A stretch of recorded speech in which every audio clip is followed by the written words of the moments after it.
एक जंगल में आम और पीपल का दरख्त था। आम का दरख्त अपने फलों की तरह गर्म दिल और पीपल का दरख्त ठंडे दिल और फितरत के एतबार से इंतहाई बेरहम। एक दिन शहद की मक्खियों की मलिका अपनी साथी मक्खियों के साथ जंगल पहुंची और इसने पीपल के दरख्त के मजबूत तनों को देखा और अपनी साथी मक्खियों से कहा कि हमें पीपल के दरख्त पर अपना घोंसला बनाना चाहिए। और फिर वो सब मलिका के साथ पीपल के दरख्त के पास पहुंची और मलिका मक्खी ने पीपल के दरख्त से कहा कि हम इस जंगल में नए नए आए हैं, आप हमें अपने मजबूत तनों में से एक तने पर अपना घोंसला बनाने दें। हम आपको बिल्कुल तंग नहीं करेंगे और आपकी हिफाजत भी करेंगे।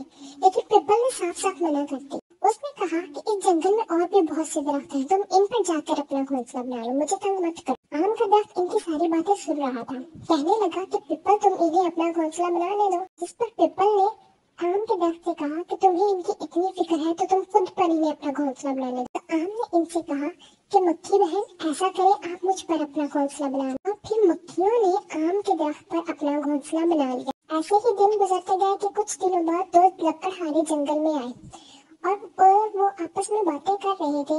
इस जंगल की लकड़ियाँ जब हम बाजार में फरोख्त करेंगे तो हमें बहुत अच्छे पैसे मिलेंगे। अचानक उनकी नजर पीपल के दरख्त पर पड़ी और अब वो इसको काटने का इरादे रखते थे।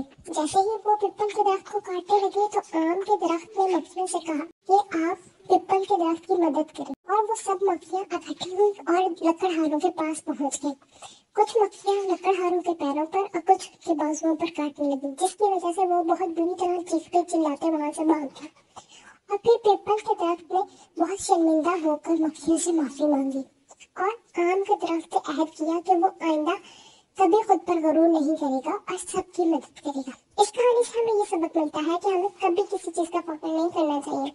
हमें दूसरों की मदद के लिए मेहरबान और मददगार रहना चाहिए।